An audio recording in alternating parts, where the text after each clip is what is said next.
ਸਾਰਿਆਂ ਨੂੰ ਸਤਿ ਸ਼੍ਰੀ ਅਕਾਲ। ਮੇਰਾ ਨਾਮ ਰਾਜਬੀਰ ਕੌਰ ਹੈ।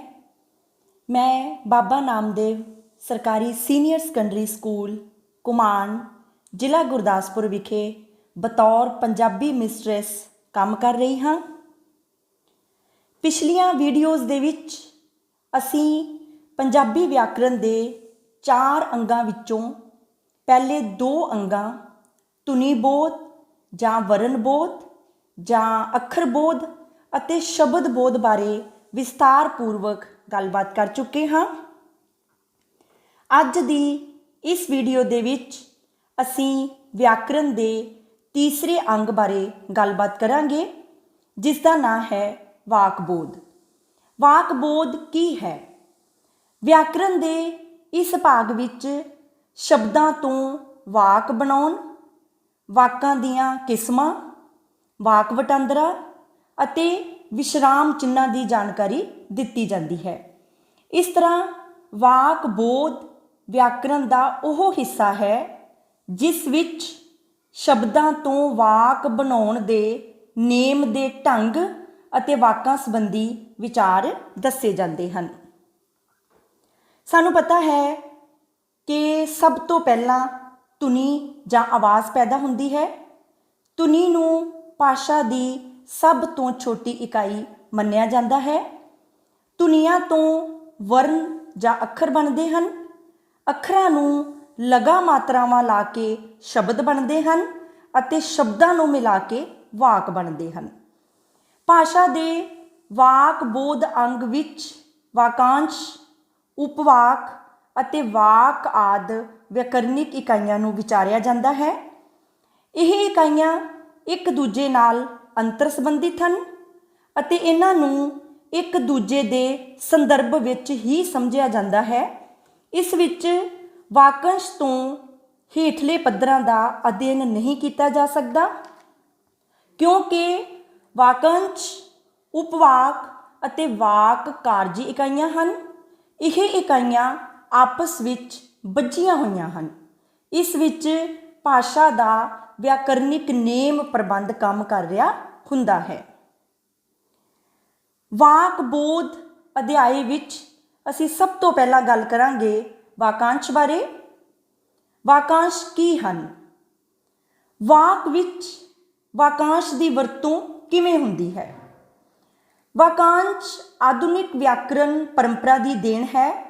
ਇਸ ਨੂੰ ਵਾਕ ਦੀ ਕਾਰਜੀ ਇਕਾਈ ਵੀ ਕਿਹਾ ਜਾਂਦਾ ਹੈ।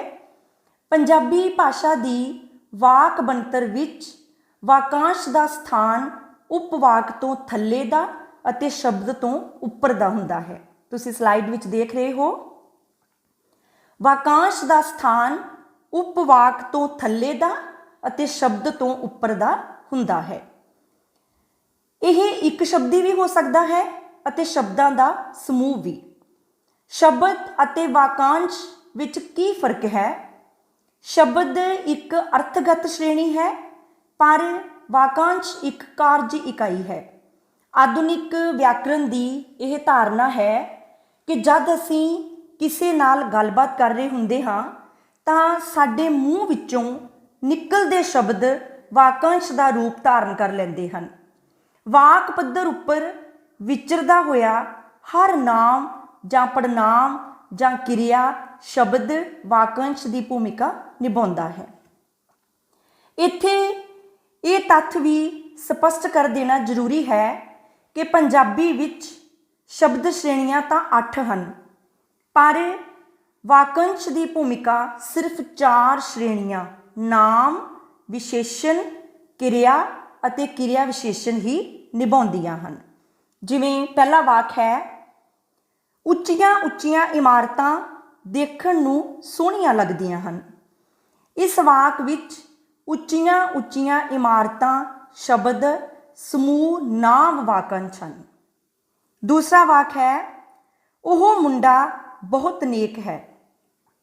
ਇਸ ਵਾਕ ਵਿੱਚ ਬਹੁਤ ਨੇਕ ਜਿਹੜਾ ਸ਼ਬਦ ਆ ਉਹ ਸਮੂਹ ਵਿਸ਼ੇਸ਼ਣੀ ਵਾਕੰਸ਼ ਹੈ। ਤੀਸਰਾ ਵਾਕ ਹੈ, ਉਹ ਅੱਜ ਆਪਣੇ ਸਹੁਰੇ ਜਾ ਰਹੀ ਹੈ।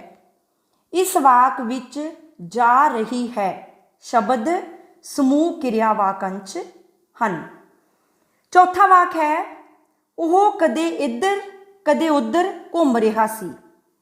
ਇਸ ਵਾਕ ਵਿੱਚ ਕਦੇ ਇੱਧਰ ਕਦੇ ਉੱਧਰ ਸ਼ਬਦ ਸਮੂਹ ਕਿਰਿਆ ਵਿਸ਼ੇਸ਼ਣੀ ਵਾਕੰਸ਼ ਹੈ। ਵਾਕ ਬੋਧ ਅਧਿਆਇ ਵਿੱਚ ਵਾਕਾਂਸ਼ ਤੋਂ ਬਾਅਦ ਹੈ ਉਪਵਾਕ। ਉਪਵਾਕ ਕੀ ਹੈ? ਉਪਵਾਕ ਇੱਕ ਅਧੀਨ ਵਿਆਕਰਨਿਕ ਇਕਾਈ ਹੈ। ਉਪਵਾਕ ਦਾ ਸਥਾਨ ਵਾਕ ਤੋਂ ਥੱਲੇ ਅਤੇ ਵਾਕਾਂਸ਼ ਤੋਂ ਉੱਪਰ ਦਾ ਹੈ। ਤੁਸੀਂ ਸਲਾਈਡ ਵਿੱਚ ਦੇਖ ਰਹੇ ਹੋ, ਉਪਵਾਕ ਦਾ ਸਥਾਨ ਵਾਕ ਤੋਂ ਥੱਲੇ ਅਤੇ ਵਾਕਾਂਸ਼ ਤੋਂ ਉੱਪਰ ਦਾ ਹੈ। ਇਸ ਨੂੰ ਵਾਕ ਦਾ ਰਚਨਾਤਮਕ ਅੰਗ ਵੀ ਕਿਹਾ ਜਾਂਦਾ ਹੈ। ਉਪਵਾਕ ਸਧਾਰਨ ਵਾਕ ਵਾਂਗ ਵਿਚਰਨ ਦੀ ਸਮਰੱਥਾ ਰੱਖਦਾ ਹੈ। ਇਸ ਦੀ ਪਛਾਣ ਸੁਤੰਤਰ ਉਪਵਾਕ ਅਤੇ ਅਧੀਨ ਉਪਵਾਕ ਦੇ ਤੌਰ ਤੇ ਵੀ ਕੀਤੀ ਜਾਂਦੀ ਹੈ। ਜਦੋਂ ਦੋ ਸਧਾਰਨ ਵਾਕ ਮਿਲਦੇ ਹਨ ਤਾਂ ਇੱਕ ਨਵੇਂ ਵਾਕ ਦੀ ਸਿਰਜਣਾ ਹੁੰਦੀ ਹੈ। ਇਸ ਸਿਰਜਣਾ ਵਿੱਚ ਸਮਾਨ ਯੋਜਕ ਦੀ ਭੂਮਿਕਾ ਖਾਸ ਹੁੰਦੀ ਹੈ। ਇਸ ਤਰ੍ਹਾਂ ਹੋਂਦ ਵਿੱਚ ਆਏ ਵਾਕ ਨੂੰ ਸੰਯੁਕਤ ਵਾਕ ਦੇ ਰੂਪ ਵਿੱਚ ਪਰਿਭਾਸ਼ਿਤ ਕੀਤਾ ਜਾਂਦਾ ਹੈ। ਇਸ ਤੋਂ ਇਲਾਵਾ ਇੱਕ ਸੁਤੰਤਰ ਅਤੇ ਇੱਕ ਅਧੀਨ ਦੋ ਉਪਵਾਕਾਂ ਨੂੰ ਜੋੜਨ ਲਈ ਅਧੀਨ ਯੋਜਕਾਂ ਦੀ ਵਰਤੋਂ ਕੀਤੀ ਜਾਂਦੀ ਹੈ। ਅਜਿਹੀ ਵਿਧੀ ਰਾਹੀਂ ਹੋਂਦ ਵਿੱਚ ਆਏ ਵਾਕ ਨੂੰ ਮਿਸ਼ਰਿਤ ਵਾਕ ਕਿਹਾ ਜਾਂਦਾ ਹੈ। ਸਧਾਰਨ ਵਾਕ, ਸੰਯੁਕਤ ਵਾਕ ਅਤੇ ਮਿਸ਼ਰਿਤ ਵਾਕਾਂ ਬਾਰੇ ਅਸੀਂ ਅੱਗੇ ਗੱਲਬਾਤ ਕਰਾਂਗੇ। ਬਣਤਰ ਦੇ ਆਧਾਰ ਤੇ ਉਪਵਾਕ ਨੂੰ ਦੋ ਭਾਗਾਂ ਵਿੱਚ ਵੰਡਿਆ ਜਾ ਸਕਦਾ ਹੈ। ਪਹਿਲਾ ਹੈ ਸੁਤੰਤਰ ਉਪਵਾਕ ਅਤੇ ਦੂਸਰਾ ਹੈ ਅਧੀਨ ਉਪਵਾਕ। ਇਸ ਤਰ੍ਹਾਂ ਵਾਕਾਂਸ਼ ਅਤੇ ਉਪਵਾਕ ਦੋਵੇਂ ਹੀ ਵਾਕ ਦੇ ਜ਼ਰੂਰੀ ਅੰਗ ਹਨ, ਵਾਕ ਦੇ ਕਾਰਜੀ ਤੱਤ ਹਨ। ਦੋਨਾਂ ਵਿੱਚ ਅੰਤਰ ਇਹ ਹੈ ਕਿ ਉਪਵਾਕ ਵਿੱਚ ਉਦੇਸ਼ ਅਤੇ ਵਿਧੇਯ ਦੋਵੇਂ ਹੁੰਦੇ ਹਨ, ਪਰ ਵਾਕਾਂਸ਼ ਵਿੱਚ ਉਦੇਸ਼ ਅਤੇ ਵਿਧੇਯ ਵਿੱਚੋਂ ਇੱਕ ਹੋ ਸਕਦਾ ਹੈ। ਹੁਣ ਆਪਾਂ ਗੱਲ ਕਰਾਂਗੇ ਵਾਕ ਬਾਰੇ। ਵਾਕ ਕੀ ਹੈ? ਵਾਕ ਇੱਕ ਕਾਰਜੀ ਇਕਾਈ ਹੈ। ਵਾਕ ਨੂੰ ਭਾਸ਼ਾ ਦੀ ਵਿਆਕਰਨਿਕ ਪੱਧਰ ਉੱਤੇ ਸਭ ਤੋਂ ਵੱਡੀ ਇਕਾਈ ਮੰਨਿਆ ਗਿਆ ਹੈ। ਵਿਆਕਰਣ ਦੇ ਪੱਧਰ ਉੱਤੇ ਇਸ ਨੂੰ ਵੱਡੀ ਇਕਾਈ ਮੰਨਦੇ ਹਨ ਅਤੇ ਇਸ ਤੋਂ ਉੱਪਰ ਕਿਸੇ ਵੀ ਇਕਾਈ ਦੀ ਕਲਪਨਾ ਵੀ ਨਹੀਂ ਕੀਤੀ ਜਾ ਸਕਦੀ। ਅਸਲ ਵਿੱਚ ਵਾਕ ਪੱਧਰ ਉੱਤੇ ਪਹੁੰਚ ਕੇ ਛੋਟੀਆਂ ਵਿਆਕਰਨਿਕ ਇਕਾਈਆਂ ਦੀ ਅੰਦਰੂਨੀ ਬਣਤਰ ਸੰਪੂਰਨ ਹੋ ਜਾਂਦੀ ਹੈ ਅਤੇ ਇਸ ਪ੍ਰਕਾਰ ਉਹ ਸਾਰਥਕ ਸਮੁੱਚ ਦਾ ਹਿੱਸਾ ਬਣ ਜਾਂਦੀਆਂ ਹਨ। ਵਾਕ ਵੰਡ ਕਿਵੇਂ ਹੁੰਦੀ ਹੈ? ਵਿਆਕਰਣ ਵਿੱਚ ਵਾਕ ਨੂੰ ਉਦੇਸ਼ ਅਤੇ ਵਿਧੇਯ ਵਿੱਚ ਵੰਡ ਕੇ ਅਧਿਐਨ ਕੀਤਾ ਜਾਂਦਾ ਹੈ। ਉਦੇਸ਼ ਅਤੇ ਵਿਧੇਯ ਵਾਕ ਦੇ ਜ਼ਰੂਰੀ ਅੰਗ ਹਨ। ਜੇਕਰ ਇਹਨਾਂ ਦੋਨਾਂ ਵਿੱਚੋਂ ਇੱਕ ਨੂੰ ਵੀ ਵਾਕ ਵਿੱਚੋਂ ਕੱਢ ਦਿੱਤਾ ਜਾਵੇ ਤਾਂ ਵਾਕ ਦੀ ਸਾਰਥਕਤਾ ਖਤਮ ਹੋ ਜਾਂਦੀ ਹੈ। ਜਿਵੇਂ ਸਾਡੇ ਕੋਲ ਵਾਕ ਹਨ। ਪਹਿਲਾ ਵਾਕ ਹੈ ਗੁਰਜੀਤ ਸਿੰਘ ਸਾਡੇ ਪਿੰਡ ਦਾ ਅਗਾਂਹਵਧੂ ਨੌਜਵਾਨ ਹੈ। ਇਸ ਵਾਕ ਵਿੱਚ ਗੁਰਜੀਤ ਸਿੰਘ ਉਦੇਸ਼ ਹੈ ਅਤੇ ਸਾਡੇ ਪਿੰਡ ਦਾ ਅਗਾਂਹਵਧੂ ਨੌਜਵਾਨ ਹੈ ਇਹ ਵਿਧੇਯ ਹੈ। ਉਦੇਸ਼ ਦੀ ਬਣਤਰ ਕਿਵੇਂ ਦੀ ਹੁੰਦੀ ਹੈ? ਉਦੇਸ਼ ਹਮੇਸ਼ਾ ਵਾਕ ਦੇ ਸ਼ੁਰੂ ਵਿੱਚ ਆਉਂਦਾ ਹੈ। ਇਸ ਤੋਂ ਇਲਾਵਾ ਜਿਨ੍ਹਾਂ ਨਾਵਾਂ ਨਾਲ ਨੇ ਸੰਬੰਧਕ ਦੀ ਵਰਤੋਂ ਹੁੰਦੀ ਹੈ ਉਹ ਵੀ ਉਦੇਸ਼ ਦੇ ਘੇਰੇ ਵਿੱਚ ਹੀ ਆਉਂਦੇ ਹਨ। ਜਿਵੇਂ ਦੂਸਰਾ ਵਾਕ ਹੈ ਕੁੜੀ ਨੇ ਕਿਤਾਬ ਪੜ੍ਹੀ। ਇਸ ਵਾਕ ਵਿੱਚ ਸਿਰਫ ਕੁੜੀ ਸ਼ਬਦ ਹੀ ਉਦੇਸ਼ ਨਹੀਂ ਹੈ, ਸਗੋਂ ਕੁੜੀ ਸ਼ਬਦ ਦੇ ਨਾਲ ਲੱਗਾ ਸੰਬੰਧਕ ਨੇ ਵੀ ਉਦੇਸ਼ ਹੈ। ਸੋ ਇਸ ਵਾਕ ਵਿੱਚ ਉਦੇਸ਼ ਹੈ ਕੁੜੀ ਨੇ। ਕਿਤਾਬ ਪੜ੍ਹੀ ਵਿਧੇਯ ਹੈ। ਇਸ ਤੋਂ ਇਲਾਵਾ ਉਦੇਸ਼ ਨੂੰ ਵਿਸਥਾਰ ਦੇਣ ਲਈ ਵਰਤੇ ਜਾਣ ਵਾਲੇ ਵਿਸ਼ੇਸ਼ਣ, ਆਦਰਵਾਚੀ ਅਤੇ ਦਬਾਅਵਾਚੀ ਸ਼ਬਦ ਵੀ ਉਦੇਸ਼ ਦੀ ਸ਼੍ਰੇਣੀ ਵਿੱਚ ਹੀ ਆਉਂਦੇ ਹਨ। ਜਿਵੇਂ ਤੀਸਰਾ ਵਾਕ ਹੈ ਸੋਹਣੀ ਕੁੜੀ ਨੇ ਕਿਤਾਬ ਪੜ੍ਹੀ। ਇਸ ਵਾਕ ਵਿੱਚ ਸੋਹਣੀ ਸ਼ਬਦ ਵਿਸ਼ੇਸ਼ਣ ਹੈ ਅਤੇ ਇਹ ਵੀ ਉਦੇਸ਼ ਵਾਲੀ ਸ਼੍ਰੇਣੀ ਵਿੱਚ ਹੀ ਆਵੇਗਾ। ਸੋ इस वाक का उद्देश है सोहनी कुड़ी ने, किताब पढ़ी विदेह है। इस तो इलावा आदरवाची शब्द भी उद्देश विच ही आउंदे हन। आदरवाची शब्द जिवें जी। चौथा वाक है मेरे पिता जी अखबार पढ़ते हैं। इस वाक विच मेरे पिता जी उद्देश है, भाव आदरवाची जी शब्द उद्देश की श्रेणी विच आउंदा है। अखबार पढ़ते हैं विदेह है। इस तरह दबावाची शब्द भी उद्देश की श्रेणी विच ही आउंदे हन। जिवें पंजवां वाक है मैं भी तुहाडे नाल दिल्ली जावांगी। इस वाक विच मैं भी उद्देश है, तुहाडे नाल दिल्ली जावांगी यह विदेह है। आधुनिक व्याकरण विच उद्देश नूं नाम वाकंश वजों परिभाषित किया जाता है। उद्देश की बनतर तो इलावा आपां विधेय की गल करते हाँ। विधेय जिहड़ा आ ये की हुंदा आ, उद्देश बारे जो कुछ कहा जाए उसनूं विधेय कहंदे हन। उद्देश के मुकाबले विधेय वध जटिल व्याकरणिक इकाई है। उद्देश विच जिथे सिर्फ इक्को तत्त नाम तत्त विचरदा है, उत्थे विधेय विच एक तो वध नाम तत्त विचरदे हन। विधेय दा किरिया या किरिया वाकंश तां लाजमी तत्त है, पर इस विच नाम विशेषण, किरिया विशेषण अते संबंधक आदि तत्त भी विचरदे हन। जिवें साडे कोल छेवां वाक है मुंडियां ने अज फुटबाल का मैच खेडना है। इस वाक विच मुंडियां शब्द करता है, ने संबंधक है, अज क्रिया विशेषण है, फुटबाल का मैच कर्म है अते क्रिया है खेडना है। इस वाक विच उद्देश है मुंडियां ने, विधेय है अज फुटबाल का मैच खेडना है। इस तरह उद्देश अते विधेय मिलके वाक की सिरजना करते हैं। हुण आपां गल करांगे वाकां दी श्रेणी वंड जां वाक वटांदरे बारे। वाकां दी श्रेणी वंड दो तरह नाल कीती जांदी है। पहली है वाकां दी बनतर दे आधार ते वंड अते दूसरी है वाकां दी कारज दे आधार ते वंड। वाकां दी बनतर दे आधार ते वंड विच तीन तरह के वाक हुंदे हन, सधारण वाक, संयुक्त वाक अते मिश्रित वाक। वाकां दी कारज दे आधार ते वंड विच वाक चार तरह के हुंदे हन, हाँ-वाचक वाक, ना-वाचक वाक, प्रश्नवाचक वाक अते विस्मयवाचक वाक। सब तो पहला असी बनतर के आधार ते वाक वटांदरे बारे गलबात करांगे। बनतर के आधार ते वाकां नूं तीन भागां विच वंडिया जांदा है, सधारण वाक, संयुक्त वाक अते मिश्रित वाक। सब तो पहला है सधारण वाक। सधारण वाक की हुंदा है? पंजाबी भाषा का सधारण वाक नाम वाकांश ते क्रिया वाकांश राहीं होंद विच आउंदा है।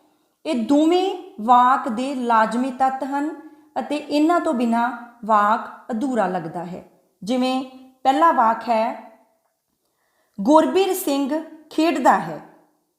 इस वाक विच गुरबीर सिंह नाम वाकांश है अते खेडदा है क्रिया वाकांश है। इस तो इलावा हर वाकांश जुड़ के सधारण वाक का विस्तार करते हैं। इस विच एक उद्देश, एक विधेय अते एक ही क्रिया जां क्रिया वाकांश हुंदा है। जिवें दूसरा वाक है लोक तमाशा देखते हैं।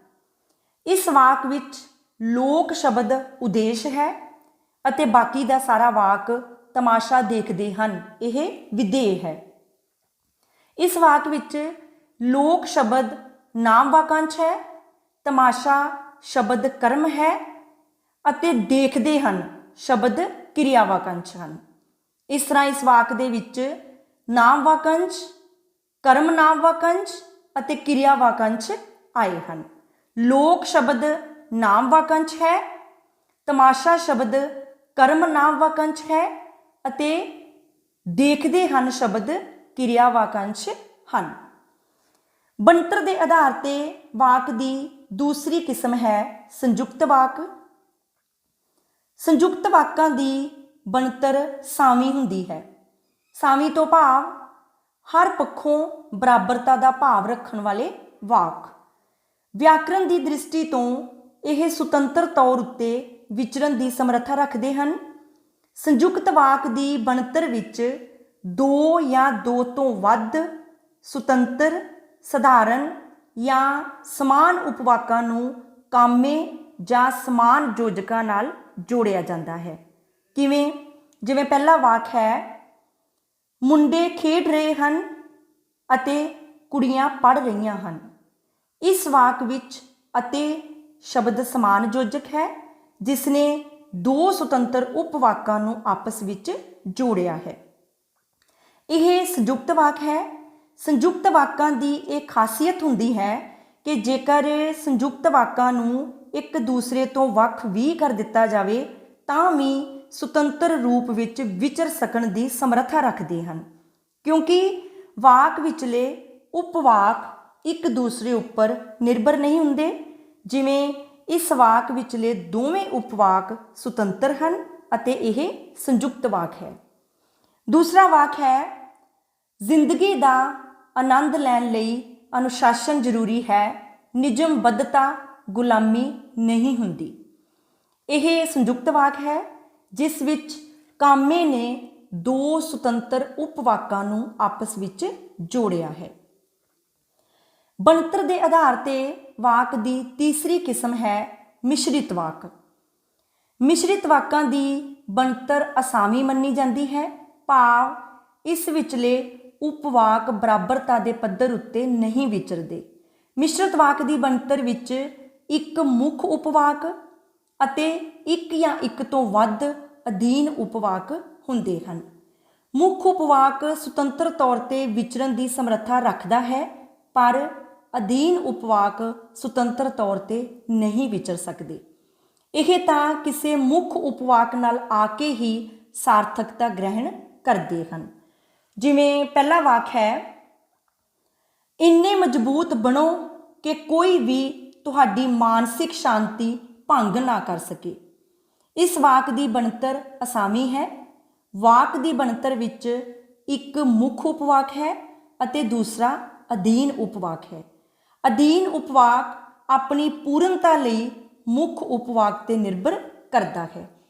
ਇਸ ਵਾਕ ਦਾ ਪਹਿਲਾ ਹਿੱਸਾ ਕੁਝ ਹੱਦ ਤੱਕ ਸੁਤੰਤਰ ਵਾਕ ਹੈ ਅਤੇ ਵਾਕ ਦਾ ਦੂਜਾ ਹਿੱਸਾ ਪਹਿਲੇ ਹਿੱਸੇ ਦੇ ਅਧੀਨ ਹੈ।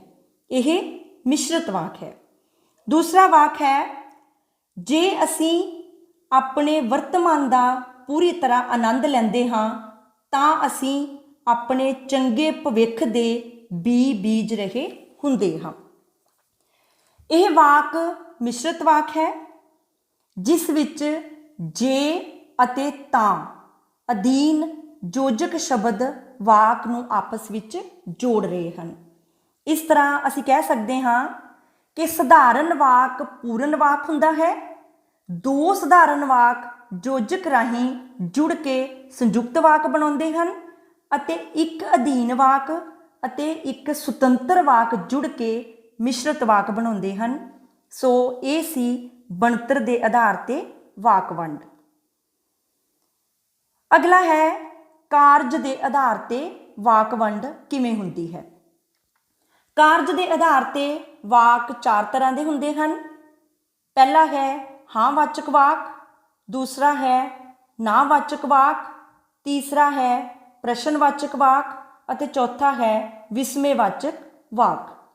ਪਹਿਲਾ ਹੈ ਹਾਂ ਵਾਚਕ ਵਾਕ। ਜਿਸ ਵਾਕ ਵਿੱਚ ਕਿਰਿਆ ਹਾਂ ਵਾਚਕ ਹੋਵੇ ਉਸ ਨੂੰ ਹਾਂ ਵਾਚਕ ਵਾਕ ਕਹਿੰਦੇ ਹਨ।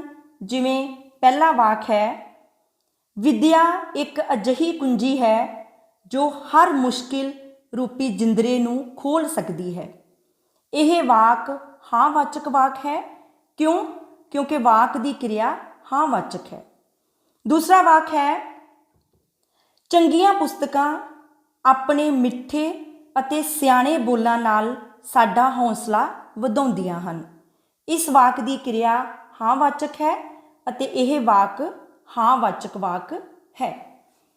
ਕਾਰਜ ਦੇ ਆਧਾਰ ਤੇ ਵਾਕ ਦੀ ਦੂਸਰੀ ਕਿਸਮ ਹੈ ਨਾ ਵਾਚਕ ਵਾਕ।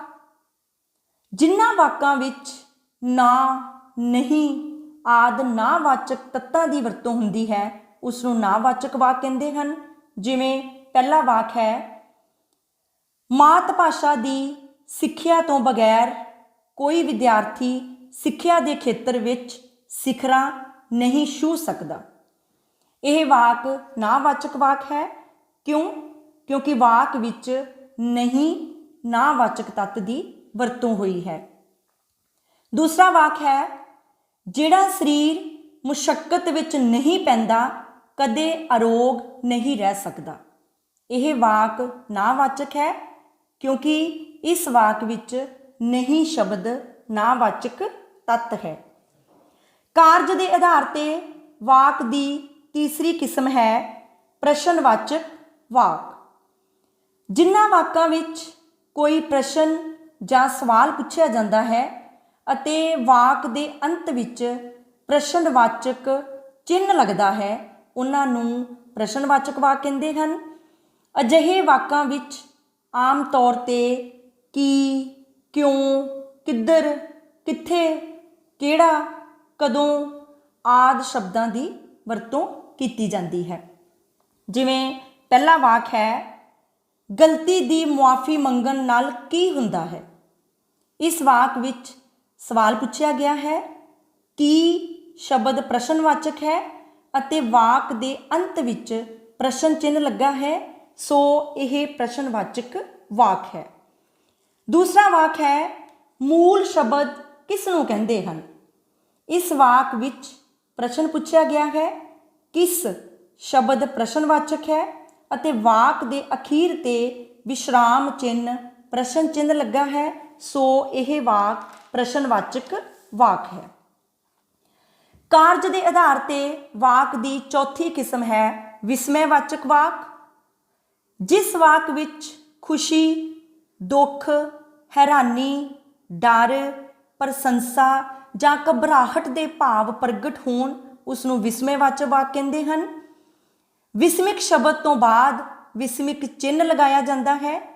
ਜਿਵੇਂ ਪਹਿਲਾ ਵਾਕ ਹੈ ਖਬਰਦਾਰ ਅੱਗੇ ਖਤਰਾ ਹੈ। ਇਸ ਵਾਕ ਵਿੱਚ ਖਬਰਦਾਰ ਸ਼ਬਦ ਵਿਸਮਿਕ ਹੈ। ਵਿਸਮਿਕ ਸ਼ਬਦ ਤੋਂ ਬਾਅਦ ਵਿਸਮਿਕ ਚਿੰਨ੍ਹ ਲੱਗਾ ਹੋਇਆ ਹੈ ਅਤੇ ਵਾਕ ਵਿੱਚ ਸੂਚਨਾ ਜਾਂ ਚੇਤਾਵਨੀ ਦੇ ਭਾਵ ਪ੍ਰਗਟ ਕੀਤੇ ਗਏ ਹਨ। ਇਸ ਕਰਕੇ ਇਹ ਵਾਕ ਵਿਸਮੈਵਾਚਕ ਵਾਕ ਹੈ। ਦੂਸਰਾ ਵਾਕ ਹੈ ਉਸ ਦਾ ਮੁੰਡਾ ਵਿਦੇਸ਼ ਚਲਾ ਗਿਆ। ਇਸ ਵਾਕ ਵਿੱਚ ਹੈ ਸ਼ਬਦ ਹੈਰਾਨੀਵਾਚਕ ਵਿਸਮਕ ਹੈ। ਵਾਕ ਵਿੱਚ ਹੈਰਾਨੀ ਦੇ ਭਾਵ ਹਨ।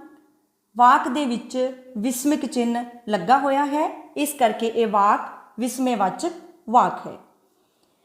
ਇਹਨਾਂ ਵਾਕਾਂ ਵਿੱਚ ਇਹ ਧਿਆਨ ਵਿੱਚ ਰੱਖਣ ਵਾਲੀ ਗੱਲ ਹੈ ਕਿ ਜੇ ਵਿਸਮੇ ਦਾ ਭਾਵ ਇੱਕ ਸ਼ਬਦ ਵਿੱਚ ਪ੍ਰਗਟ ਹੈ ਤਦ ਵਿਸਮਕ ਚਿੰਨ੍ਹ ਉਸ ਸ਼ਬਦ ਤੋਂ ਪਿੱਛੋਂ ਆਉਂਦਾ ਹੈ। ਜਿਵੇਂ ਉੱਪਰਲੇ ਵਾਕਾਂ ਦੇ ਵਿੱਚ ਆਇਆ ਹੈ। ਪਰ ਜੇ ਇਹ ਭਾਵ ਸਾਰੇ ਵਾਕ ਵਿੱਚ ਪ੍ਰਗਟ ਹੈ ਤਦ ਵਿਸਮਕ ਚਿੰਨ੍ਹ ਸਾਰੇ ਵਾਕ ਦੇ ਪਿੱਛੋਂ ਆਉਂਦਾ ਹੈ। ਜਿਵੇਂ ਆਪਾਂ ਕਹਿ ਦਿੰਦੇ ਹਾਂ ਤੁਸੀਂ ਤਾਂ ਕਮਾਲ ਕਰ ਦਿੱਤੀ, ਤਾਂ ਇਸ ਵਾਕ ਦੇ ਪਿੱਛੇ ਵਿਸਮਕ ਚਿੰਨ੍ਹ ਦੀ ਵਰਤੋਂ ਹੋਵੇਗੀ। ਇਸ ਤਰ੍ਹਾਂ ਇਹ ਸੀਗੀ ਕਾਰਜ ਦੇ ਆਧਾਰ ਤੇ ਵਾਕ ਵੰਡ। ਇਸ ਤੋਂ ਇਲਾਵਾ ਵਾਕਾਂ ਨੂੰ ਆਗਿਆਵਾਚਕ ਵਾਕ ਅਤੇ ਇੱਛਾਵਾਚਕ ਵਾਕ ਵਿੱਚ ਵੀ ਵੰਡਿਆ ਜਾਂਦਾ ਹੈ। ਆਗਿਆਵਾਚਕ ਵਾਕ ਕੀ ਹੁੰਦੇ ਹਨ? ਆਗਿਆਵਾਚਕ ਵਾਕ ਉਹ ਵਾਕ ਹੁੰਦੇ ਹਨ ਜਿਨ੍ਹਾਂ ਵਾਕਾਂ ਵਿੱਚ ਆਗਿਆ ਜਾਂ ਹੁਕਮ ਦਿੱਤੇ ਜਾਣ ਦੇ ਭਾਵ ਹੁੰਦੇ ਹਨ। ਇਹਨਾਂ ਵਾਕਾਂ ਵਿੱਚ ਆਮ ਤੌਰ ਤੇ ਕਰਤਾ ਦੀ ਅਣਹੋਂਦ ਹੁੰਦੀ ਹੈ। ਜਿਵੇਂ ਪਹਿਲਾ ਵਾਕ ਹੈ ਆਓ ਖੇਡਣ ਚੱਲੀਏ। ਇਹ ਵਾਕ ਆਗਿਆਵਾਚਕ ਵਾਕ ਹੈ। ਕਈ ਵਾਰ ਇਹਨਾਂ ਵਾਕਾਂ ਵਿੱਚ ਆਦਰਵਾਚੀ ਤੱਤ ਕਿਰਪਾ, ਜੀ ਆਦਿ ਦੀ ਵਰਤੋਂ ਵੀ ਕੀਤੀ ਜਾਂਦੀ ਹੈ। ਜਿਵੇਂ ਦੂਸਰਾ ਵਾਕ ਹੈ ਕਿਰਪਾ ਕਰਕੇ ਅੰਦਰ ਆ ਜਾਓ। ਕਿਰਪਾ ਕਰਕੇ ਜਿਹੜਾ ਸ਼ਬਦ ਆ ਉਹ ਆਦਰਵਾਚੀ ਆ। ਦੂਸਰੀ ਕਿਸਮ ਹੈ ਇੱਛਾਵਾਚਕ ਵਾਕ। ਇੱਛਾਵਾਚਕ ਵਾਕਾਂ ਵਿੱਚ ਕਿਸੇ ਲਈ ਸ਼ੁਭ ਇਛਾਵਾਂ ਜਾਂ ਅਸੀਸ ਆਦਿ ਦੇ ਭਾਵਾਂ ਨੂੰ ਪ੍ਰਗਟ ਕੀਤਾ ਗਿਆ ਹੁੰਦਾ ਹੈ। ਜਿਵੇਂ ਪਹਿਲਾ ਵਾਕ ਹੈ ਤੂੰ ਹਮੇਸ਼ਾ ਜ਼ਿੰਦਗੀ ਵਿੱਚ ਕਾਮਯਾਬ ਹੋਵੇਂ। ਇਸ ਵਾਕ ਵਿੱਚ ਕਿਸੇ ਆਪਣੇ ਲਈ ਸ਼ੁਭ ਇੱਛਾ ਜਾਂ ਅਸੀਸ ਹੈ। ਦੂਸਰਾ ਵਾਕ ਹੈ ਰੱਬ ਤੈਨੂੰ ਲੰਮੀ ਉਮਰ ਬਖਸ਼ੇ। ਇਸ ਵਾਕ ਵਿੱਚ ਸ਼ੁਭ ਅਸੀਸ ਦੇ ਭਾਵ ਹਨ ਅਤੇ ਇਹ ਇੱਛਾਵਾਚਕ ਵਾਕ ਹੈ। ਇਸ ਤੋਂ ਇਲਾਵਾ ਵਾਚ ਅਨੁਸਾਰ ਵੀ ਵਾਕ ਵੰਡ ਕੀਤੀ ਜਾਂਦੀ ਹੈ। ਵਾਚ ਦੇ ਅਨੁਸਾਰ ਵਾਕ ਨੂੰ ਦੋ ਮੁੱਖ ਭਾਗਾਂ ਕਰਤਰੀਵਾਚ ਅਤੇ ਕਰਮਣੀਵਾਚ ਵਿੱਚ ਵੰਡਿਆ ਜਾਂਦਾ ਹੈ। ਸਭ ਤੋਂ ਪਹਿਲਾਂ ਹੈ ਕਰਤਰੀਵਾਚ ਵਾਕ। ਕਰਤਰੀਵਾਚ ਵਾਕ ਕੀ ਹੁੰਦੇ ਹਨ? ਜਿਸ ਵਾਕ ਵਿੱਚ ਕਰਤਾ ਪਹਿਲਾਂ ਆਵੇ ਉਸ ਨੂੰ ਕਰਤਰੀਵਾਚੀ ਵਾਕ ਕਹਿੰਦੇ ਹਨ। ਜਿਵੇਂ ਪਹਿਲਾ ਵਾਕ ਹੈ ਸੁਖਜੀਤ ਕਿਤਾਬ ਪੜ੍ਹਦੀ ਹੈ। ਇਸ ਵਾਕ ਵਿੱਚ ਸੁਖਜੀਤ ਕਰਤਾ ਹੈ, ਕਿਤਾਬ ਕਰਮ ਹੈ, ਪੜ੍ਹਦੀ ਹੈ ਕਿਰਿਆ ਹੈ। ਵਾਕ ਵਿੱਚ ਪਹਿਲਾਂ ਕਰਤਾ ਆਇਆ ਹੈ, ਇਸ ਕਰਕੇ ਇਹ ਕਰਤਰੀਵਾਚ ਵਾਕ ਹੈ। ਦੂਸਰਾ ਵਾਕ ਹੈ ਮਾਤਾ ਜੀ ਰੋਟੀ ਪਕਾਉਂਦੇ ਹਨ। ਇਸ ਵਿੱਚ ਮਾਤਾ ਜੀ ਕਰਤਾ ਹਨ, ਰੋਟੀ ਕਰਮ ਹੈ ਅਤੇ ਕਿਰਿਆ ਹੈ ਪਕਾਉਂਦੇ ਹਨ। ਵਾਕ ਵਿੱਚ ਕਰਤਾ ਮਾਤਾ ਜੀ ਪਹਿਲਾਂ ਆਇਆ ਹੈ, ਇਸ ਕਰਕੇ ਇਹ ਕਰਤਰੀਵਾਚ ਹੈ। ਦੂਸਰੀ ਕਿਸਮ ਹੈ ਕਰਮਣੀਵਾਚ। ਕਰਮਣੀਵਾਚ ਵਾਕ ਕੀ ਹੁੰਦੇ ਹਨ? ਜਿਸ ਵਾਕ ਵਿੱਚ ਕਰਮ ਪਹਿਲਾਂ ਆਵੇ ਉਸ ਨੂੰ ਕਰਮਣੀਵਾਚ ਵਾਕ ਕਹਿੰਦੇ ਹਨ। ਕਰਤਰੀਵਾਚ ਵਾਕਾਂ ਨੂੰ ਵੀ ਅਸੀਂ ਕਰਮਣੀਵਾਚ ਵਾਕਾਂ ਵਿੱਚ ਬਦਲਿਆ ਹੈ। ਜਿਵੇਂ ਤੁਸੀਂ ਸਲਾਈਡ ਵਿੱਚ ਦੇਖ ਰਹੇ ਹੋ, ਪਹਿਲਾ ਵਾਕ ਹੈ ਸੁਖਜੀਤ ਕਿਤਾਬ ਪੜ੍ਹਦੀ ਹੈ। ਵਾਕ ਵਿੱਚ ਕਰਤਾ ਪਹਿਲਾਂ ਹੈ ਅਤੇ ਇਹ ਕਰਤਰੀਵਾਚ ਹੈ। ਪਰ ਜਦੋਂ ਵਾਕ ਵਿੱਚ ਕਰਮ ਪਹਿਲਾਂ ਲਗਾ ਕੇ ਵਾਕ ਬਣਾਇਆ ਗਿਆ ਕਿਤਾਬ ਸੁਖਜੀਤ ਦੁਆਰਾ ਪੜ੍ਹੀ ਜਾਂਦੀ ਹੈ, ਤਾਂ ਕਰਮ ਕਿਤਾਬ ਪਹਿਲਾਂ ਆਉਣ ਕਰਕੇ ਇਹ ਕਰਮਣੀਵਾਚ ਵਾਕ ਬਣ ਗਿਆ। ਦੂਸਰਾ ਵਾਕ ਹੈ ਮਾਤਾ ਜੀ ਰੋਟੀ ਪਕਾਉਂਦੇ ਹਨ। ਕਰਤਾ ਪਹਿਲਾਂ ਆਉਣ ਕਰਕੇ ਵਾਕ ਕਰਤਰੀਵਾਚ ਹੈ, ਪਰ ਜਦੋਂ ਵਾਕ ਵਿੱਚ ਕਰਮ ਪਹਿਲਾਂ ਲਗਾ ਕੇ ਵਾਕ ਬਣਾਇਆ ਗਿਆ ਰੋਟੀ ਮਾਤਾ ਜੀ ਦੁਆਰਾ ਪਕਾਈ ਜਾਂਦੀ ਹੈ, ਤਾਂ ਰੋਟੀ ਸ਼ਬਦ ਜੋ ਕਿ ਕਰਮ ਹੈ ਪਹਿਲਾਂ ਆਉਣ ਕਰਕੇ ਵਾਕ ਕਰਮਣੀਵਾਚ ਵਾਕ ਬਣ ਗਿਆ। ਇਸ ਨੂੰ ਅਸੀਂ ਵਾਕ ਵਟਾਂਦਰਾ ਕਹਿੰਦੇ ਹਾਂ। ਇਸ ਤਰ੍ਹਾਂ ਵਾਕਾਂ ਨੂੰ ਬਣਤਰ, ਕਾਰਜ ਅਤੇ ਵਾਚ ਦੇ ਆਧਾਰ ਤੇ ਵੰਡਿਆ ਜਾਂਦਾ ਹੈ। ਹੁਣ ਆਪਾਂ ਗੱਲ ਕਰਾਂਗੇ ਵਾਕ ਵਿਉਂਤ ਬਾਰੇ। ਵਾਕ ਵਿਉਂਤ ਕੀ ਹੁੰਦੀ ਹੈ? ਵਾਕ ਵਿਉਂਤ ਦਾ ਅਰਥ ਹੈ ਵਾਕ ਵਿੱਚ ਸ਼ਬਦਾਂ ਦੀ ਤਰਤੀਬ। ਜਦੋਂ ਅਸੀਂ ਕਿਸੇ ਨਾਲ ਗੱਲਬਾਤ ਕਰ ਰਹੇ ਹੁੰਦੇ ਹਾਂ ਤਾਂ ਉਸ ਸਮੇਂ ਵਿਆਕਰਨਿਕ ਨਿਯਮ ਸੁੱਤੇ ਸਿੱਧ ਹੀ ਕਾਰਜਸ਼ੀਲ ਹੁੰਦੇ ਹਨ। ਵਾਕਾਂ ਦਾ ਅਧਿਐਨ ਕਰਨ ਵੇਲੇ ਇਹਨਾਂ ਨੂੰ ਵਾਕ ਤੱਤ ਦੇ ਰੂਪ ਵਿੱਚ ਪਰਿਭਾਸ਼ਿਤ ਕੀਤਾ ਜਾਂਦਾ ਹੈ। ਪੰਜਾਬੀ ਭਾਸ਼ਾ ਦੇ ਸਧਾਰਨ ਵਾਕਾਂ ਦੀ ਬਣਤਰ ਵਿੱਚ ਕਰਤਾ, ਕਰਮ ਅਤੇ ਕਿਰਿਆ ਹੁੰਦੀ ਹੈ। ਕਿਵੇਂ? ਜਿਵੇਂ ਪਹਿਲਾ ਵਾਕ ਹੈ ਅਧਿਆਪਕ ਪਾਠ ਪੜ੍ਹਾਵੇਗਾ। ਇਸ ਵਾਕ ਵਿੱਚ ਅਧਿਆਪਕ ਕਰਤਾ ਹੈ, ਪਾਠ ਕਰਮ ਹੈ ਅਤੇ ਕਿਰਿਆ ਹੈ ਪੜ੍ਹਾਵੇਗਾ। ਕਰਤਾ, ਕਰਮ ਅਤੇ ਕਿਰਿਆ ਨੂੰ ਜੋੜ ਕੇ ਵਾਕ ਬਣ ਗਿਆ ਅਧਿਆਪਕ ਪਾਠ ਪੜ੍ਹਾਵੇਗਾ। ਪਰ ਸਾਰੇ ਵਾਕ ਕਰਤਾ, ਕਰਮ ਅਤੇ ਕਿਰਿਆ ਨੂੰ ਜੋੜ ਕੇ ਨਹੀਂ ਬਣ ਜਾਂਦੇ। ਕਈ ਵਾਰ ਇਹਨਾਂ ਵਿੱਚ ਕਿਰਿਆ ਵਿਸ਼ੇਸ਼ਣ ਅਤੇ ਪੂਰਕ ਆਦਿ ਤੱਤ ਵੀ ਵਿਚਰਦੇ ਹਨ। ਜਿਵੇਂ ਦੂਜਾ ਵਾਕ ਹੈ ਦਿਵਜੋਤ ਡਾਕਟਰ ਬਣ ਗਿਆ ਹੈ। ਇਸ ਵਾਕ ਵਿੱਚ ਦਿਵਜੋਤ ਕਰਤਾ ਹੈ, ਡਾਕਟਰ ਕਰਤਾ ਪੂਰਕ ਹੈ ਅਤੇ ਕਿਰਿਆ ਹੈ ਬਣ ਗਿਆ ਹੈ। ਇਸ ਤਰ੍ਹਾਂ ਵਾਕ ਦੇ ਢਾਂਚੇ ਵਿੱਚ ਇਹ ਸਾਰੇ ਤੱਤ ਵਿਚਰਦੇ ਹਨ। ਨਾਮ ਅਤੇ ਕਿਰਿਆ ਵਾਕ ਦੇ ਸਭ ਤੋਂ ਅਹਿਮ ਤੱਤ ਹਨ। ਜੇਕਰ ਇਹਨਾਂ ਵਿੱਚੋਂ ਇੱਕ ਨੂੰ ਵੀ ਵਾਕ ਵਿੱਚੋਂ ਕੱਢ ਦਿੱਤਾ ਜਾਵੇ ਤਾਂ ਵਾਕ ਦੀ ਸਾਰਥਕਤਾ ਹੀ ਖਤਮ ਹੋ ਜਾਂਦੀ ਹੈ। ਨਾਮ ਤੇ ਪੜਨਾਮ ਤੱਤ ਵਾਕ ਦੇ ਕਰਤਾ ਵਜੋਂ ਵਿਚਰਦੇ ਹਨ। ਕਰਤਾ ਨੂੰ ਹੋਰ ਵਿਸਥਾਰ ਦੇਣ ਲਈ ਵਿਸ਼ੇਸ਼ਣ ਦੀ ਖਾਸ ਭੂਮਿਕਾ ਹੈ, ਜਦਕਿ ਕਰਮ ਵਿੱਚ ਸਿਰਫ ਨਾਮ ਸ਼ਬਦ ਹੀ ਕਾਰਜਸ਼ੀਲ ਹੁੰਦੇ ਹਨ।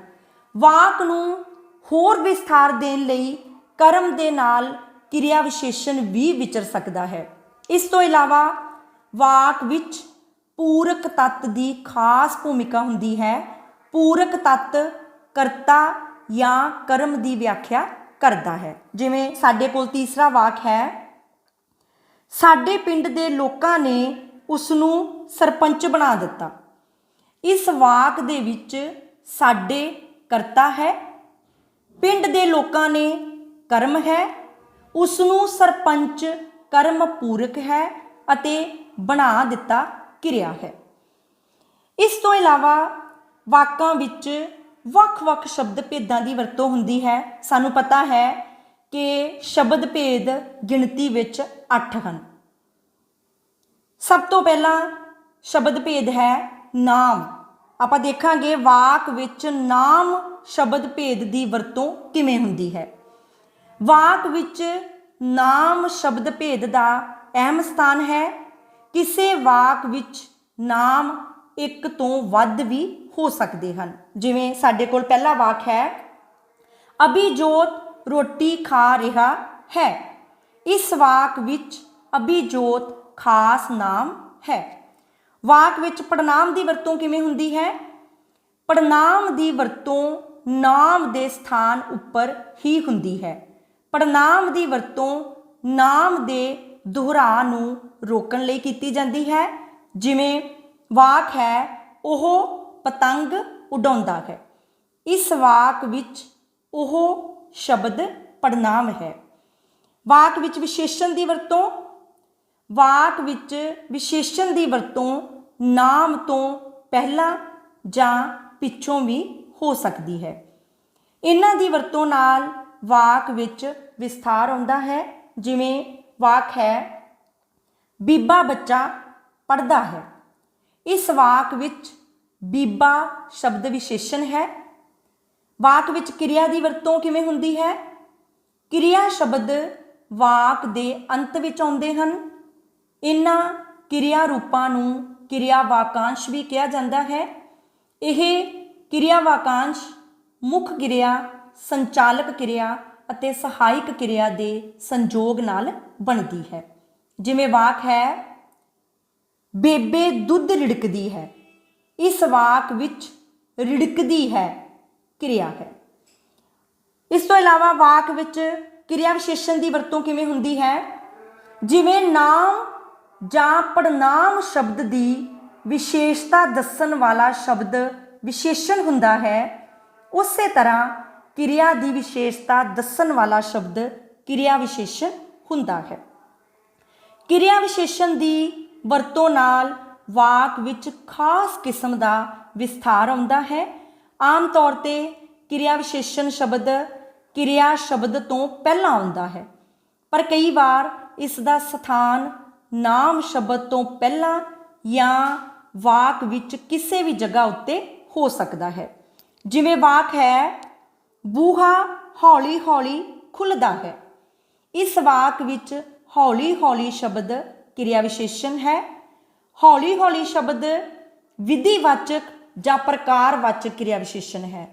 ਪਰ ਜੇਕਰ ਆਪਾਂ ਕਹਿੰਦੇ ਹਾਂ ਕਿ ਅੱਜ ਅਸੀਂ ਸਕੂਲ ਗਏ, ਤਾਂ ਇਸ ਵਾਕ ਵਿੱਚ ਅੱਜ ਸ਼ਬਦ ਕਾਲਵਾਚਕ ਕਿਰਿਆ ਵਿਸ਼ੇਸ਼ਣ ਹੈ ਜੋ ਵਾਕ ਦੇ ਸ਼ੁਰੂ ਵਿੱਚ ਵਿਚਰ ਰਿਹਾ ਹੈ।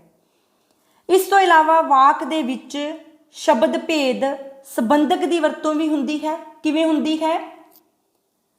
ਵਾਕ ਵਿੱਚ ਸੰਬੰਧਕ ਦੀ ਵਰਤੋਂ ਨਾਮ ਜਾਂ ਪੜਨਾਮ ਸ਼ਬਦਾਂ ਤੋਂ ਪਿੱਛੋਂ ਹੁੰਦੀ ਹੈ। ਜਿਵੇਂ ਵਾਕ ਹੈ, ਉਹ ਕੋਠੇ ਤੋਂ ਉਤਰਿਆ।